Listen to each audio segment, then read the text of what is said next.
On se connecte au marché. Allez, bonjour à tous, je vous le mets là, vous le voyez, hein, je vous l'avais dit, rebond technique sur les indices US et aussi français.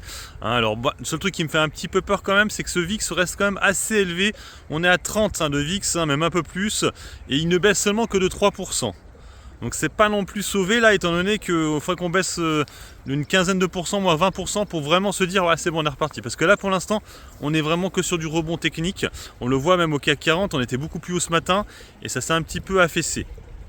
Alors moi, comme je vous dis, j'ai pas changé de façon de faire. C'est qu'effectivement là, ce que je joue, ce sont mes lignes actuelles. Alors c'est vrai que à la réflexion, j'ai peut-être un peu trop de lignes spéculatives. On pourrait compter déjà à deux, CGDIM et Elior, qui ne verse pas de dividendes.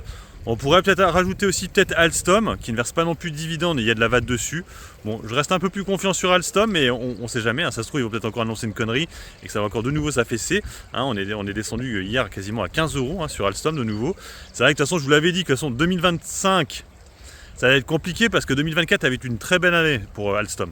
Donc là, il y a une prise de bénéfice sur le dossier. Donc ça se trouve, ça va peut-être pas être trop son année à Alstom. C'est vrai que du coup, c'est un peu une perte de temps en te disant, bon bah là je suis en moins-value sur le dossier, il va falloir attendre un an, sachant qu'il n'y aura pas de dividende dessus. Donc c'est pour ça que je voulais pas mettre des grosses sommes dessus, mais là j'ai repris de nouveau hier à la baisse, parce que bon, on était à 15 € et les poussières, 15,80 là. Donc je me suis dit, bah ouais, je vais reprendre quoi. À ces niveaux-là, ça vaut le coup quoi. Là actuellement, j'avoue que je ne sais pas trop sur quoi acheter. J'ai pas envie d'avoir de nouvelles lignes, j'en ai déjà 9. Donc je vais devoir couper à un moment donné Elior, mais je voudrais bien couper à un meilleur moment que maintenant, parce que là je suis toujours en très grosse moins-value. Le résultat d'Elior c'est en mai, donc on va attendre quand même le mois de mai pour qu'il y ait un peu de spéculation sur les résultats pour alléger à ce moment-là. Après les autres valeurs, il y a principalement des dividendes.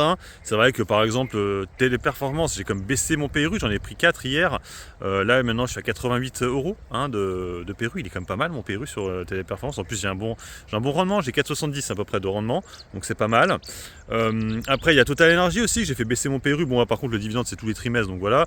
Et puis alors, il y a Vinci. Vinci c'est vrai que j'ai pas racheté hier. Bon, c'est ma plus grosse position Vinci.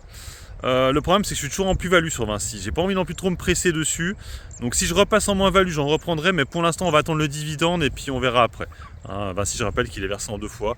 Ouais, c'est ça, c'est en 2 fois. Il y a en décembre et là il va être versé maintenant. Là on va être vraiment sur la saison des dividendes. C'est vrai qu'hier j'ai hésité avec Interparfums, sachant qu'on va avoir une action offerte. Il y a le dividende qui est plutôt conséquent sur Interparfums.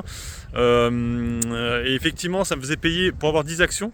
Ça me faisait quoi? On était à 35 €, un truc comme ça, ou 30, ouais, un truc c'était pas cher. 350 €, ça va. Après, ce qui m'a fait reculer, je me suis dit, ouais, mais c'est vrai que quand je vois les niveaux qu'elle avait avant, on peut descendre encore plus bas. On était vers les 29-30 €, on peut redescendre à ces niveaux-là. Donc j'ai préféré ne rien faire. On verra dans quelques semaines. Après, il y a L'Oréal aussi. J'hésite entre les deux, parce que L'Oréal aussi marche plutôt bien actuellement. Elle est plutôt défensive dans le luxe, je trouve. Voilà, j'ai fait le point. En tout cas, aujourd'hui, rebond sur les indices, et ça fait plaisir. Allez, sur ce, je vous laisse. Bon investissement, bon trade. Ciao, ciao.